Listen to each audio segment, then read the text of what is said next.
인사, 그래도 새해 신년 예배니까 옆에 계신 분들에게 오래된 인사죠.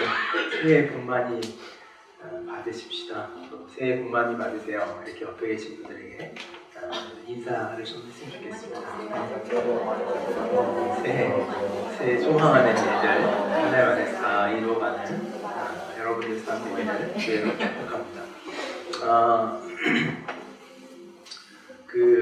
벼르고 벼렀던 일들이 종종 그 시기를 놓치면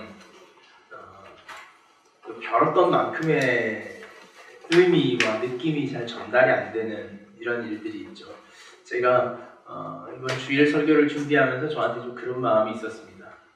뭔가 막 그 벼르고 벼렀던 것들을 뒤로 미추고 하다 보니까 이제는 막 이야기들이 서로 겹쳐져서 무슨 이야기를 해야 할까? 또 그때 했어야 됐는데 라는 이런 아쉬움들의 이야기가 있어서 오늘 역시 과감하게 삭제할 것은 삭제해내고 드러내고 오늘은 또 오늘에 맞는 이야기를 하고 언젠가 또 기회를 주시겠지 라는 마음을 가져봤습니다.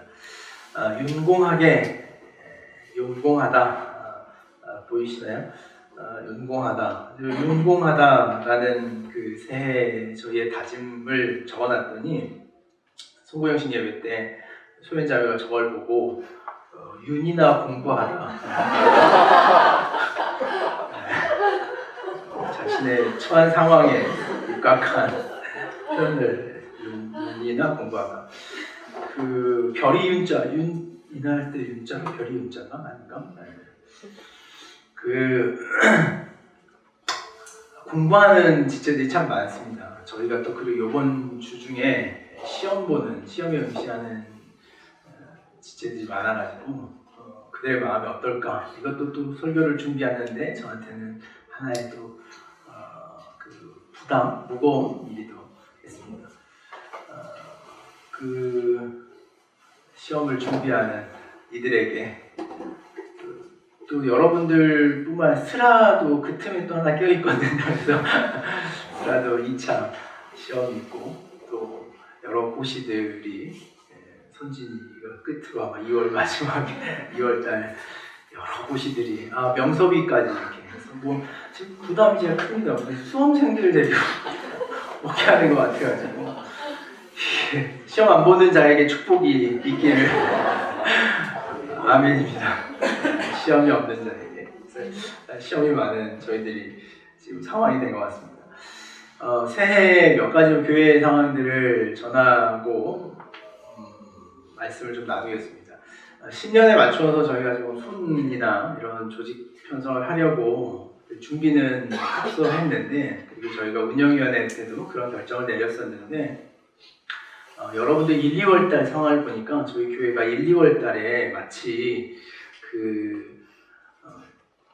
어떤 정해진 틀이 없이 흘러가게 됐더라고요. 그래서 시험 끝나는 친구들의 또 변수가 좀 있고 또 지역을 옮기거나 이런 친구들도 있고 또 보니까 겨울에 맞춰가지고 어디 여행이나 해외 출장하시는 분들이 많아가지고 저희가 그분들을 기다릴 수밖에 없는 상황인 것 같습니다. 그래서 저희가 2월 16일 주일까지는 설 명절 주일을 뺀 주일은 저희가 저희 자체적인 그동안에 못 나눴던 교제 틀을 만들어서 교제하는 시간들을 가질 예정입니다.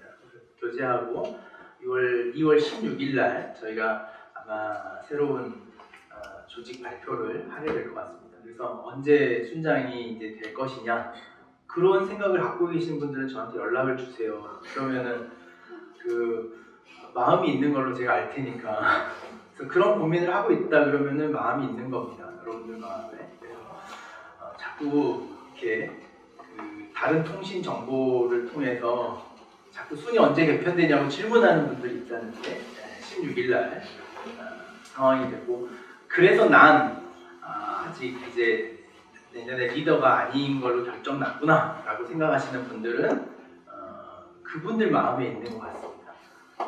올해 리더십을 그래서 그런 마음을 조금이라도 가지신 분들은 저한테 접니다 라고 이렇게 의견을 표해 주시면은 좋겠다는 생각이 있습니다. 그래서 저희가 한 6주 정도 그런 새로운 형태의 그 소그룹들, 그동안 저희가 만나지 않았던 부류의 소그룹들을 연결해서 만나는 것들로 한 6주 정도 일정을 저희가 진행하고 나서 그다음 또 2월 말 첫 2월 마지막째 주일인데요. 첫 순모임 그리고 2월 마지막째 주일에 복음맨 저희들 선정된 분들의 발표가 있습니다. 그래서 2월 마지막째 주일은 제 메시지보다는 우리 잊고 계셨던 복음맨 분들의 메시지를 전달 듣고 저희가 그날 새로운 모임들을 하는 시간을 갖도록 하겠습니다. 윤봉하다라고 하는 새해 다짐을 저희가 함께 가졌습니다. 별이 윤자에 공손할 공자를 갖습니다. 성실하고 공손하다라는 것이었는데 저에게 있어서 새해 다짐과 각오를 정하는 것에 있어서 주제는 성실함에 있었습니다. 성실함. 저희가 이제 3년의 목회 현장을 거쳐오고 나서 저희가 가졌던 또 저희가 경험하고 또 앞으로의 교회를 꿈꿀 때 가져야 될 마음은 어떤 질서 있는 틀이 필요하겠다는 생각을 갖기 시작했습니다. 기존에는 저희가 해왔던 방법대로 순간순간 바꾸고 상황에 맞춰서 대처하는 것이 저희들이었다면 이제는 구체적인 질서를 갖는 것이 한 해의 훌륭한 도전이고 또 실천이겠다라는 마음을 가졌습니다. 이 별이윤자는 그물의 테두리를 가지고 있는 그 기초선을 이 별이윤이라고 표현합니다. 그래서 기초가 되는 기준이 되어주는 선. 그래서 그 선이 왜곡되거나 변질되지 않게 성실하게 자신의 위치를 지킬 때 유지되는 것. 그것이 이 윤이 의미하고 있는 저의 단어입니다. 저와 여러분들의 삶이 한 해 2020년에는 그런 질서 그리고 어쩌면 모든 것의 바람이 이 문제 안에 있지 않을까라는 생각이 드는데 질서와 성실함으로 살아가는 2020년도가 되기를 주의 이름으로 축원합니다. 새로운 시작이 주어졌다는 것은 우리에게 참 생각하면 할수록 감사한 일입니다. 새로운 것이 주어지지 않는다면 우리의 삶이 얼마나 절망적일까라는 생각을 해요. 새날 새 아침이 시작한다는 것 그리고 새로운 한 해가 시작되고 새로운 출발을 열어갈 수 있다는 것은 생각하면 할수록 우리에게 감사한 일입니다. 그런 맥락에서 그러한 새로운 출발 우리가 지난 나눴던 초심이 무너지는 지점 그 새로운 출발에 우리는 늘 어떤 각오와 다짐들을 새기기 마련입니다. 여러분 신년의 어떤 각오와 다짐은 어떤 것들인지 스스로 좀 질문해 보면 좋겠습니다. 저희 목회자들도 저희가 지난주에 한두 번 예배 모임을 하면서 한 해 다짐할 각오들을 세워보자 라고 했더니 구체적이지 않더라고요. 우리 혜민자매는 뭐든지 열심히 하겠답니다. 그래서 제가 계속 반문했어요. 그 뭐든지를 묻는 건데 열심히 하겠다는 걸 이야기하면 어떻게 하냐 그랬더니 근데 답이 없었습니다. 그래서 올해는 제가 지켜볼 의향입니다. 뭐든지 열심히 하는가를 지켜봅니다. 새로운 각오와 다짐을 세우는 데 있어서 우리는 몇 가지 주제가 좀 선정될 것 같습니다. 여러분들의 그 새로운 각오의 주제가 건강이기도 하고 취업 또는 학업, 가정에는 가정과 자녀, 직장생활, 때로는 어떤 취미를 갖고자 하는 마음, 아니면은 새로운 운동이나 새로운 어떤 시작을 해보겠다라고 하는 주제들이 우리의 결심 안에 주어져 있을 것 같습니다. 그러나 우리가 이 다양한 주제들 속에서 가지고 있는 각오라고 하는 개념은 무엇이냐면 다양한 주제를 발견하는 것만큼이나 그것 안에 그 주제를 이루려고 하는 동력을 가졌는가의 문제인 것 같아요. 우리는 얼마든지 꿈꿀 수 있습니다. 얼마든지 계획할 수 있습니다. 저도 올해 새해 제 다짐이 계획이 뭐냐면 설교는 짧게입니다. 제 컴퓨터 옆에 거울에다가 설교는 짧게 이렇게 써놨어요. 그게 이제 제 각오와 다짐이죠. 그래서 질문은 그것을 이룰 수 있는 힘이 있느냐. 얼마나 많은 내년에 올해는 대통령이 돼보겠다. 4월 총선에 내가 임해봐야겠다. 라는 마음을 가질 수 있지 모르겠지만 그것을 이룰 수 있는 힘이 우리 안에 있는가의 질문이에요. 여러분 그 힘을 가지고 시작하셨습니까? 우리 안에 그 힘이 있나? 내 안에 그 힘을 비롯하여 이 시작점을 출발하고 있는가라는 거예요. 오늘 그 힘, 우리 안에 어떤 힘이 필요한가, 그것을 읽어감에 있어서 무엇이 중요한 것인가라는 것을 보여주는 것이 에베소서 1장 1절과 2절이 말하고 있는 바울의 권면입니다. 모두가 동일하게 이루고자 하는 마음이 있지만 그것을 이룰 수 있는 우리 안에 있는 내면의 힘, 그것이 어떤 것인가를 말하기 위해서 바울은 이 에베소서 1장 1절과 2절을 통하여 우리에게 두 가지 사실을 하나 발견하게 합니다. 첫 번째는 이 에베소서라고 하는 책이 가지고 있는 특징으로 볼 수 있는데, 에베소서를 기록하고 있는 바울의 전체적인 시각을 우리가 좀 살펴볼 필요가 있습니다. 이 바울이 전하고 있는 에베소서의 전체적인 시각은 예수 그리스도 안에서 믿음을 가진 자들이 바라볼 궁극적인 영광의 그 기록의 목적이 있습니다. 예수 그리스도를 믿는 자들이 누릴 궁극적인 영광, 그 최종의 지점, 무엇이 우리 안에 담보되어져 있는가, 무엇이 우리 안에 이미 정하여져 있는가 라고 하는 것을 말하는 것이 이 에베소서가 가지고 있는 중요한 기록의 특징입니다. 다른 성경, 바울이 전하고 있는 몇 가지 성경들은 그 지역교회가 가지고 있는 대표적인 문제점들을 해결하고 그것에 대한 답을 제안하기 위해서 바울이 기록했다면, 반면에 에베소서는 어떤 문제에 대하여 직접적인 해결을 주려고자 하는 것이 아니라 에베소 교인들로 하여금 어떤 긍정적인 출발을 시작하도록 하기 위해서 이 에베소서를 기록하고 있다는 것입니다.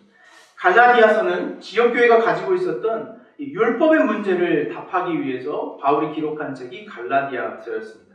고린도전서는 고린도 교회 안에 일어나는 교회 안에 다양한 분쟁과 갈등, 누가 우위에 있을 것이냐, 목사냐, 교사냐, 가르치는 자냐, 전도자냐 라고 하는 것으로 스스로의 우열을 가지고 있는 이 분쟁에 답하기 위해서 기록한 것이 고린도서였습니다.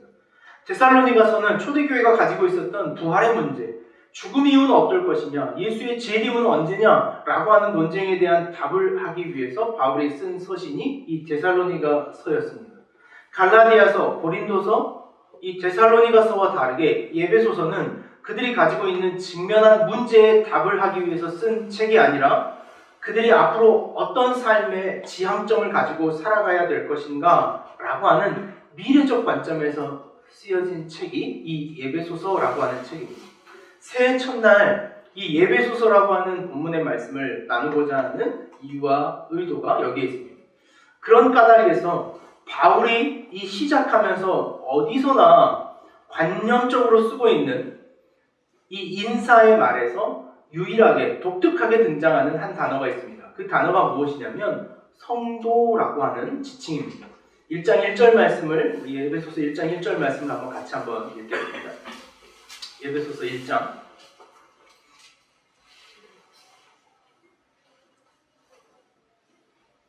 1절에 있는 말씀 같이 읽습니다. 하나님의 뜻으로 말미암아 그리스도 예수의 사도된 바울은 에베소에 있는 성도들과 그리스도 예수 안에 있는 신실한 자들에게 편지하노니 라고 말합니다. 오늘 이 인사의 말에 보면 성도라고 하는 것을 표현하자면 그렇습니다. 성도란 그리스도 예수 안에 있는 신실한 자들이다 라고 하는 정의를 보게 됩니다. 1장 1절에 있는 하반절에 예수 그리스도 안에 있는 신실한 자들, 그것이 바울이 말하고 있는 이 인사의 개념 안에서의 성도였습니다. 성도란 예수 그리스도 안에서 신실한 자들이더라는 거예요. 바울은 이미 성도라고 하는 개념을 그들이 무엇을 이루었기 때문에, 무엇이 잘 되었기 때문에 주어지는 이름이 아니라 인사의 첫 자리에 이 성도라고 하는 이름을 갖습니다. 에베소서는 1장과 2장과 3장이 그 성도라는 것이, 그 성도라고 하는 지위가 어떻게 부여됐는가를 설명한 이후에 에베소서 4장과 5장과 6장은 성도의 삶은 어떤 것이다 라는 것을 말하고 있습니다. 참고로 4장 12절 말씀을 한번 찾아보겠습니다.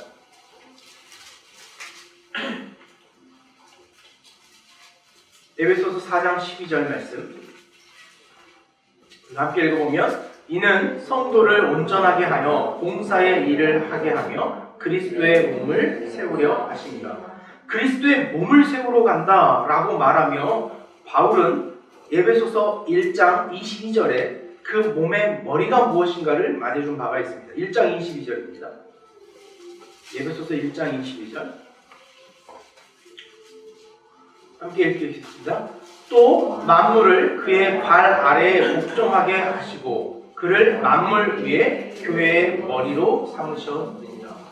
예수 그리스도를 머리로 삼으시고 성도를 그리스도의 몸으로 세워가는 일, 그 일이 이 에베소 교회에서 마지막에 궁극적으로 이룰 하나님의 영광에 관련된 보장이다라는 거예요. 예수 그리스도를 몸으로 하고 우리같이 미약하고 부족한 존재를 몸으로 인정해 살아가는 것, 그것이 우리를 성도로 부르시는 하나님의 부르심의 주제라는 거죠. 성도라고 하는 사실이 가지고 있는 신비는 누구나 모두에게 그것이 궁극적으로 이루어진다라고 하는 확인을 가지고 출발한다는 거죠. 누구나 그 영광의 지점에 다다를 수밖에 없는 약속을 이미 포함하고 있는 존재, 그것이 바울이 말하는 성도라고 하는 개념입니다. 오늘 우리의 교회들을 보면 우리 안에도 이런 마음을 갖습니다. 저 사람은 좀 신앙생활 할 것 같은데 내가 되겠어? 라고 하는 마음이 있는 거죠. 새로운 마음과 새로운 각오와 도전을 가지고 우리가 새해를 맞이할 때 우리가 가지고 있는 각오와 도전 앞에 우리가 자꾸 넘어지고 우리가 자꾸 힘들어지는 건 뭐냐면 나 같은 사람이 될까라는 거죠. 나 같은 사람이 될까? 작년에도 살아봤지만 나 같은 사람이 될까? 어제도 내가 이렇게 살았는데 나 같은 사람이 이런 각오와 도전을 가진다고 해서 이루어질 수 있을까? 라고 하는 자기 자신에 대한 실망감이죠. 자신의 삶을 스스로 견뎌내지 못한 자기 자신에 대한 패배감, 자기 자신을 스스로 포기해버리는 자기 자신에 대한 절망, 그것이 오늘 우리 안에 깃들어 있는 무거운 마음. 오늘 바울이 에베소 교인들에게 성도라는 표현을 썼을 때 그 표현을 받아야 하는 존재로서의 부담감이, 내가 과연 성도로서의 자격이 있나? 내가 성도라는 삶을 지켜나가기에 그 각오와 결단을 세워가고 이루어가기에 충분한 존재적 힘을 가지고 있나? 나 같은 게? 라고 하는 것이 우리가 새로운 각오 앞에 이루지 못한 우리의 마음의 나약함. 우리는 무엇을 가졌는가 생각하기 전에 첫 번째, 오늘 이 마음을 내려놓는 것부터 시작해요. 자기 자신이 가졌던 패배감, 내가 겪었던 실망감, 내 자신에 대한 저항감, 내가 할 수 있을까? 라고 하는 자기 존재를 스스로 내려 연약한 것으로 만들어 놓고 시작하는 우리의 이 출발의 미흡함이 있더라는 거예요. 오늘 우리가 살아가면서 하루하루의 인생을 살아가면서 자꾸 우리 안에 생겨지는 마음이 뭐냐면 이 패배감들의 이 잔재가 쌓여가는 거예요. 패배감. 내가 새로운 결단을 한다면 할 수 있을까? 나 같은 게 내가 또 이 결단을 한다면 옆에 있는 사람이 얼마나 조롱하고 웃을까? 실제적인 예로 그래요. 저희 아내가 제가 다이어트를 결단하는 것에 이제 더 이상 동의를 안 해주더라고요. 그래, 해, 열심히 해, 이렇게. 그럼 제가 어떤 생각이 드냐면 그 패배감과 절망감 제 안에 나 같은 게 무슨 열심히 먹기나 해야지 이런 마음. 패배감과 절망감에 오늘 우리의 삶이 가졌던 각오와 다짐들은 아무런 힘을 갖지 못합니다. 그것을 스스로 절망시키고 스스로 낙담하게 하는 그 당시의 성도들의 삶에 바울이 전하는 메시지는 성도라고 하는 힘이에요. 성도가 무엇인가? 바울은 로마서 6장 3절과 5절 말씀에 보면 우리 로마서 6장을 한번 찾아봅시다. 성도라는 존재가 어떻게 만들어지는가? 성도라는 존재가 어떻게 이루어지는가에 대하여 이렇게 말합니다. 로마서 6장 3절에서 5절. 신약성경 264면 246쪽입니다. 로마서 6장 3절에서 5절. 함께 읽겠습니다. 무릇 그리스도 예수와 합하여 세례를 받은 우리는 그의 죽으심과 합하여 세례를 받은 줄을 알지 못하느냐. 그러므로 우리가 그의 죽으심과 합하여 세례를 받음으로 그와 함께 장사되었나니 이는 아버지의 영광으로 말미암아 그리스도를 죽은 자 가운데서 살리심과 같이 우리로 또한 새 생명 가운데서 행하게 하려 함이라. 만일 우리가 그의 죽으심과 같은 모양으로 연합한 자가 되었으면 또한 그의 부활과 같은 모양으로 연합한 자가 되리라 라고 말합니다. 앞서서 예배소서 1장에서도 보면 바울은 이 로마서 6장 3절에서부터 5절까지에 있는 말씀을 이렇게 전한 바가 있습니다.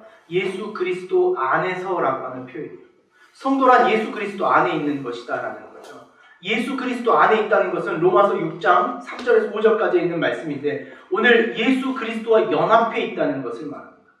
연합해 있다는 것은 어떤 의미냐면 예수 그리스도와 우리가 함께 그의 죽으심에 동참함과 동시에 그의 부활에도 연합한 이유로 우리가 부활할 수 있는 힘을 가진 존재가 아니라 우리가 부활할 수 있는 어떤 신적 권위가 우리에게 주어진 것이 아니라 예수 그리스도와 연합했음으로 말미암아 우리가 마땅히 우리의 죄값으로 죽어야 할 우리의 존재가 예수 그리스도의 죽음에 연합됨으로 그의 죽음에 내가 함께 죽고 그의 부활의 능력이 사망의 권세에 사로잡힐 수 없는 예수 그리스도의 그 신적 권한과 능력이 부활하심으로 말미암아 우리도 그 부활하고자 하는 우리의 노력과 열정이 아닌 예수 그리스도의 부활의 능력에 연합함으로 우리가 부활한 존재가 되었다는 것을 설명하는 것이 바울이 말하는 성도의 삶의 위치더라는 거예요. 오늘 우리에게 더 이상 죄의 값을 묻지 않으시겠다는 거예요. 우리에게 더 이상 그 패배의 문제, 패배의 원인, 패배의 결과를 우리에게 묻지 않으시겠다는 것이 성도의 삶이에요. 우리에게 다시 한번 그 죄를 물어서 그 죄의 깊이가 얼마냐라고 따지지 않고 그 문제를 누구에게 묶어버리는 거예요? 그 문제를 예수 그리스도에게 묶어버리시겠다니까. 그건 하나님의 의지예요. 하나님의 어떤 열심입니까? 우리를 성도로 세우기 위한 하나님의 열심이에요. 그 일을 이미 이루어 실천하신 하나님께서 우리를 성도라고 하는, 자녀라고 하는 새로운 존재로 부르시고 그것을 성도 안에 묶어 그리스도와 연합하게 해 우리가 죽을 수밖에 없는 우리의 죄를 예수 그리스도가 되신 죽으심으로 말미암아 우리의 죄값을 다 치르시고 우리의 죄값이 그렇게 치러진 걸로 끝난 우리의 존재를 누구와 연합되어 있으므로 그리스도와 연합되어 있으므로 우리가 부활할 능력이 없는 우리가 새로운 각오를 가질 수 없는 우리가 새로운 결단을 세울 수 없는 우리가 새로운 오늘을 꿈꿀 수 없는 우리가 누구와 더불어 예수 그리스도와 연합함으로 더불어 새로운 소망을 가질 수 있는 거예요. 우리에게 그 소망을 빼앗는 유혹이 뭔지 아세요? 그것이 사탄의 힘이에요. 우리에게 다시 결단하지 못하게 하는 힘, 그게 사탄의 힘이에요. 새로운 마음을 가졌지만 우리 안에 반복적으로 그 패배의 깊은 고락과 우리의 그 실망과 좌절을 반복적으로 의식하게 하는 것, 그것이 우리를 죄로 끌어가는 사탄의 속임수입니다.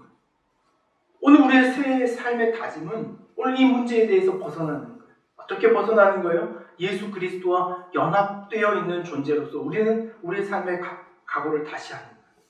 오늘 여기 한 가지의 신앙의 도전이 있는 거죠. 한 해를 살아가면서 우리 안에 그 이루고자 하는 뜻을 다하기 위해서 가져야 될 우리의 마음과 뜻의 자세는 무엇이냐? 예수 그리스도와 연합한 자의 삶을 살아가는 거예요. 한 해 여러분의 삶이 이 예수 그리스도와 연합한 자의 삶을 살아가려고 합니다. 오늘 우리에게 더 이상 죄를 묻지 않겠다는 거예요. 그러니까 이런 지점에서 그럼 질문이 하나 있죠. 어떤 질문이냐면 그럼 이제 내가 죄를 지어도 되는 건가? 라는 걸로 가요. 늘 우리의 연약함이죠. 뭐 이런 거와 같습니다. 자식을 키우다 보면요. 자식들 어디 데리고 나가려고 옷 반듯하게 입혀놨는데 그 옷에다가 나가기 전에 뭐 사탕 하나 먹으라고 줬더니 사탕 발라놓고 초콜릿 발라놓고 과자 걸러놓고 하는 일들이 아주 부지기 있습니다. 마치 이런 거죠. 부모가 어떤 상태에서 그 아이를 옷을 입힙니까? 아무것도 안 입고 그 지 혼자 돌아다니는 내복바람에 아이를 잡아다가 옷 입히는 게요 엄청난 일입니다. 여담이지만 제가 저희 아들한테 너 아이 낳아서 옷 입힐 때 내가 그 자식을 가만 안 두겠다. 왜 그런 말을 하냐면 저희 막내 옷 입힐 때 저희 아들을 이제 돕는다는 의도에서 이 아이를 자꾸 놀려주거든요. 막내를. 근데 이 막내는 이게 노는 건 줄 알고 옷을 안 입고 이제 도망다녀요. 그럼 이제 제 속만 터지죠. 그래서 제가 항상 그 언젠가 너에게 보복하겠다. 못된 마음을 갖는데 이런 겁니다. 한 번은 아이를 옷을 입혀서 나왔는데 저희 앞에 아파트를 내려와서 그 내려온 바로 앞에 이렇게 조그만한 그 물이 흘러가는 이런 데 있는 거예요.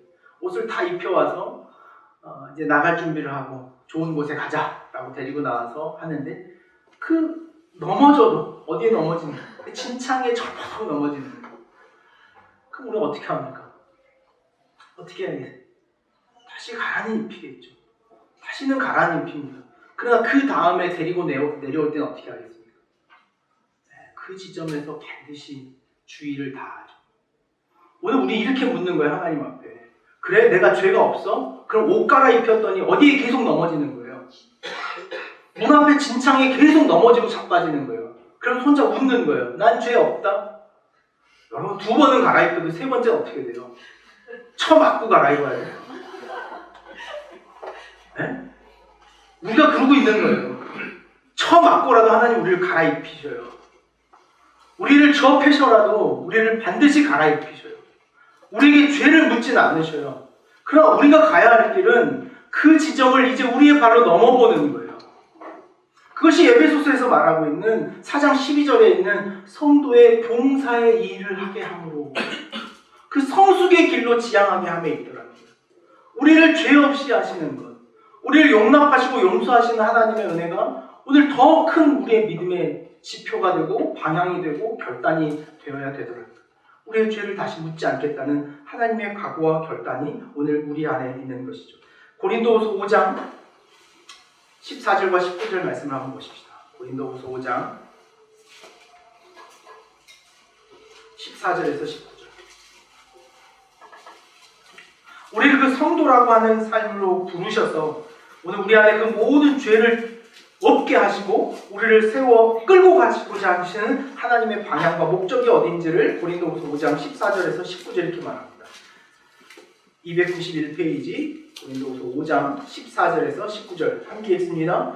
그리스도의 사랑이 우리를 강구하시는도다. 우리가 생각하던대 한 사람이 모든 사람을 대신하여 죽었은즉 모든 사람이 죽은 것이라. 그가 모든 사람을 대신하여 죽으심은 살아있는 자들로 하여금 다시는 그들 자신을 위하여 살지 않고 오직 그들을 대신하여 죽었다가 다시 살아나신 이를 위하여 살게 하려 합니다. 그러므로 우리가 이제부터는 어떤 사람도 육신을 따라 알지 아니하노라. 비록 우리가 그리스도로 육신을 따라 알았으나 이제부터는 그같이 알지 아니하노라. 그런즉 누구든지 그리스도 안에 있으면 새로운 피조물이라. 이전 것은 지나갔으니 보라 새 것이 되었도다. 모든 것이 하나님께로서 났으며 그가 그리스도로 말미암아 우리를 자기와 화목하게 하시고 또 우리에게 화목하게 하는 직분을 주셨으니 곧 하나님께서 그리스도 안에 계시사 세상을 자기와 화목하게 하시며 그들의 죄를 그들에게 돌리지 아니하시고 화목하게 하는 말씀을 우리에게 부탁하셨느니라. 두 번째, 우리가 새로운 각오로 가기 위해서 우리가 가져야 할 우리 안에 무엇이 있는가를 보는 것은 바로 이런 마음이에요. 어떤 마음이냐면 타인을 새롭게 보는 마음입니다. 내 안에 절망감과 화해하는 것이 첫 번째라면 두 번째는 타인을 새로운 삶으로, 타인을 새로운 시선으로, 타인을 이 본문대로 의지하자면 새로운 피조물로 보는 것, 그것이 성도의 삶이에요. 오늘 우리가 새로운 결단을 함에 있어서 우리가 느끼는 두 번째 어려움이 무엇이냐면요, 나를 아는 사람 때문에 어려워요. 그래서 우리의 각오는 어디에서 세우고 싶습니까? 우리 아른이가 올해 호주를 가고 싶은 마음이 있다고 저에게 여러 번 말했는데, 새로운 곳에 가고 싶은 마음은 뭐예요? 거기서 뭔가 새로운 각오를, 거기 가면 뭔가 열심히 될 것 같은 마음이 우리에게 있죠. 무엇이 없기 때문에요. 무엇이 없기 때문에 그렇습니까? 기존의 나에 대한 선입관이 없기 때문에 그래요. 오늘 우리 공동체가 가깝다 보니까 서로가 서로에게 가지고 있는 이미 만들어진 관점이 있어요. 우리는 새해는 밝았지만 상대를 새로운 존재로 인정해주지 않습니다. 상대는 새로운 각오를 갖고 살아가지만 내가 바라보는 상대는 늘 그 지점에 네가 그렇지로만 우리는 가요. 오늘 바울이 고린도후서 5장에 보면 이렇게 권면합니다. 화목하게 하는 말씀을 우리에게 부탁하셨다고 말해요. 부탁. 우리를 화목하게 하는 말씀이 뭔지 아십니까? 그것은 상대를 새로운 피조물로 여겨주는 거예요. 오늘 우리 안에 이런 마음이 있어요. 상대를 바라보는 새로운 피조물로서의 우리의 시선의 변화, 새로운 존재의 변화, 새로운 누군가가 그런 결단을 했다면 존중해 주는 거예요. 그래, 그 결단 앞에 함께 가자. 그래, 할 수 있을 거야 라고 하는 그 새로운 존재로, 새로운 피조물로 바라봐주는 우리의 마음과 상대를 대한 우리의 태도가 있어야 되더라고요. 언제 돌아오겠지, 너 그렇지 라고 하는 것이 우리의 삶을 얼마나 붙잡고 우리의 각오를 얼마나 힘없게 하는 것인가 우리는 보게 되는 거죠. 오늘 우리가 가져야 될 새로운 삶의 도전이 있다면 바로 여기에 있는 거예요. 오늘 우리 기억하는 교회의 서로의 지체들을 새로운 피조물로 볼 수 있는 시선이 열리기를 간절히 원합니다. 옆에 있는 분들 한번 바라보세요. 새로운 피조물이었지. 누구든지 그리스도 안에 있으면 새로운 피조물이라 이전 것은 지나갔으니 보라 새 것이 되었다. 오늘 이 본문 안에서 무엇이 전제됩니까? 그런즉 누구든지 그리스도 안에 있으면, 우리 다시 예배소서 오늘 우리 본문으로 넘어가 봅시다. 예배소서 1장 1절과 2절 말씀을 보면 하나님의 뜻으로 말미암아 그리스도 예수의 사도된 바울은 예배소에 있는 성도들과 그리스도 예수 안에 있는 신시한 자들이 그리스도 예수 안에 있는, 여러분 그리스도 예수 안에 있다는 이 성도의 두 가지 개념을 기억하십시오. 그리스도 예수 안에 있으므로 우리는 더 이상 우리 스스로를 정죄하지 않는 존재가 되어야 된다. 그것이 새로운 한 해의 출발이 되어야 된다는 것. 그리고 그리스도 예수 안에 있으므로 고린도후서에서 말하는 것처럼 상대를 새로운 피조물로 여겨주는 것. 이 두 가지의 관점이 없다면 우리는 어떤 각오의 주제를 세울지라도 그것을 이룰 수 있는 힘이 없는 존재가 되고 마는 거예요. 우리 안에 어떤 힘을 가져야 합니까? 이 마음이에요. 그리스도 예수 안에 있는 이 마음. 오늘 저와 여러분의 시작과 출발이 이 그리스도 예수 안에 있는 마음을 가지고 시작하는 출발과 새로운 한 해가 될 수 있기를 간절히 원합니다. 이터널 선샤인이라고 하는 영화를 제가 아주 즐겨 몇 차례 봅니다. 신년에 또 한 번 봤어요. 제가 그 영화를 가지고 한번 여러분에게 설교를 하면 좋겠다 이런 생각이 드는데 신년에 하기에는 좀 노는 것 같다는 생각이 들어서 기회를 좀 얻고자 그래서 영상을 어제 편집은 해놨는데 마음이 있습니다. 그 구스타프 융의 분석 심리학을 중심으로 한 그 기억과 꿈에 대한 이야기 속에서 그 영화를 한번 읽어내면 좋겠다라는 생각을 하는데 이거 뭐 예고 같은 겁니다. 이터널 선샤인을 한번 새해에 한번 더 보시면 좋겠다는 생각도 있습니다. 기억하는 교회의 메시지들이 한 해에 그런 새로운 도전과 시작과 출발이라고 하는 개념에서 만들어갈까 합니다. 여러분들의 각오를 잊지 마시고 매주 나와 다시 점검하고 내가 그리스도 예수 안에 있는가, 내 안에 어떤 정죄로 나를 다시 붙잡고 있는 것은 아닌가, 타인을 그 시선으로 붙잡고 있는 것은 아닌가 점검할 수 있는 저와 여러분이 될 수 있기를 원합니다. 말씀을 맺겠습니다. 우리 말씀을 맺으면서 새해 이 마음으로 좀 함께 기도하는 시간을 좀 갖는 게 좋겠다는 생각을 갖습니다. 여러분 각자가 세운 각오와 결단들 위에 주님 그 결단과 각오가 예수 그리스도 안에 있게 하여 주십시오. 그래서 그 각오와 결단이 예수 그리스도 안에 있음으로 말미암아 그것이 실패됐다고 좌절하지 않고 다시 일어설 수 있는 용기, 타인의 삶이 넘어졌을 때 그를 다시 새로운 피조물로 여겨줄 수 있는 용기가 예수 그리스도 안에 있으므로 우리 안에 이루어지게 하여 주십시오. 이 마음의 각오와 결단들, 여러분들의 기도 제목을, 새해 소망들을 가지고 시간 하나만 앞에 잠시 좀 기도하는 시간을 갖기를 원합니다.